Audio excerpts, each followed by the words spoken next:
Hi, my name is LaNesha Tabb, and I'm going to be talking today about some tips for teaching during an election year. Okay, so when I think of an election year, I'm thinking about little kids all the way up to high school. And it's one of those things where it's, in my opinion, so critical to get social studies and specifically civics education in front of students as soon as possible. A few years ago, I remember reading the results of a Constitution Day quiz put on by the Annenberg Public Policy Center, and I was astounded at the results. Some of the questions asked Americans to name, all three branches of government, and only a third of the people surveyed could do that. There was another question that asked respondees to just name one right guaranteed by the Bill of Rights. Couldn't do it. Only about 33% of the people could name a single right guaranteed. And so, when I think about that, it made me chuckle at first, and then it made me really sad because it really shows that if we wait until senior year to put emphasis on civics, which a lot of places do, right? You get to be a senior and then you take a class, government and econ, they split it, right? For so many high schoolers, they split it. So now you're smashing government and economics, two of the most important subjects that we need as functioning adults, and they smash it down into one semester.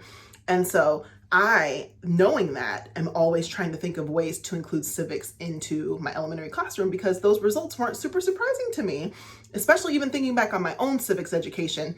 I kind of remember a sprinkling here and there in maybe middle school, but then it was really that high school class. And by then I was like halfway checked out because I was headed to college. So I don't want to sit here and learn about civics. And so I'm thinking I'm a kindergarten teacher now.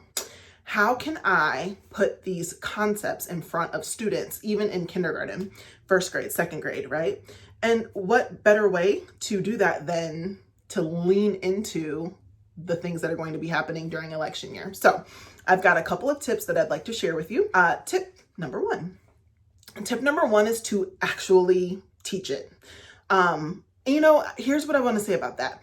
I would encourage educators to avoid teaching about the election in just like a fun way, right? I see a lot of well-meaning teachers that want to cover like the concept of voting and things like that. And they'll say, oh, it's an election year, or, we're going to learn about voting, and they'll vote on like chocolate ice cream or vanilla ice cream or like gummy bears or gummy worms. And they're getting the idea of voting in front of their students in that way. However, I don't see anything wrong with letting students know, even in kindergarten, that there's this thing, right? There's a country and there's this thing called civics, and there's this thing called politics, and let me show you what that means. And and the kids see it. They see the commercials on TV, they hear the ads on the radio, so they know something's happening. So my tip number one is to just actually teach it in a real and authentic way. Pull up videos, pull up pictures. Of course you want to screen them first as the educator, but just really show them like what's going on. These people are trying to be the president. The president is like the boss of the country, and you just sort of go into it. So I would say to stay authentic and actually lean into the real events that are happening in an election year.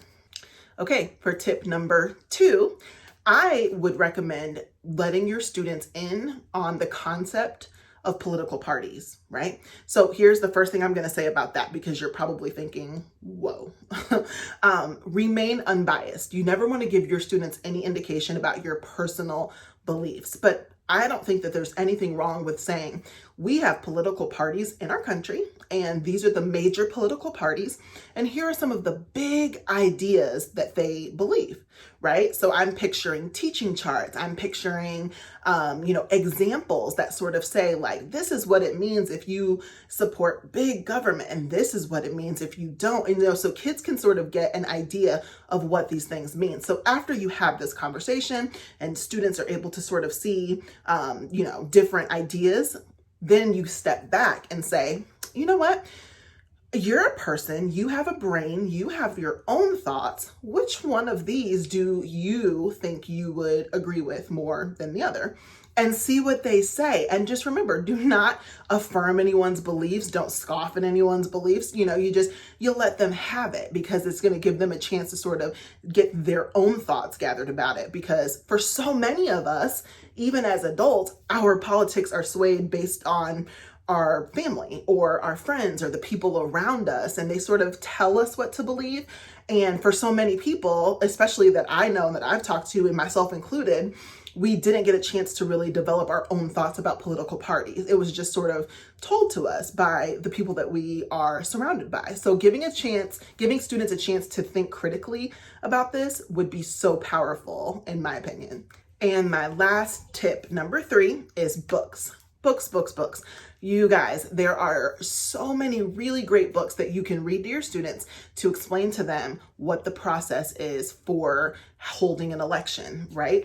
You can search the internet, you can go to the library and ask for help there, but pull in as many texts as you can and read them and break them down, have conversations about them.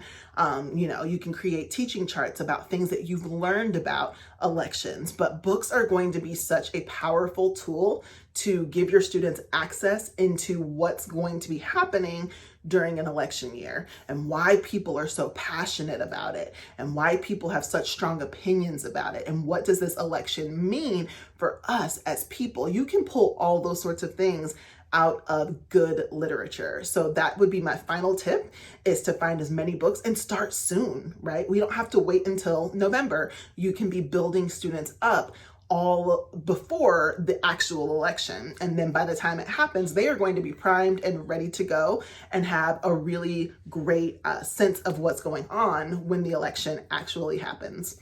So thank you for joining me for these tips for teaching during an election year.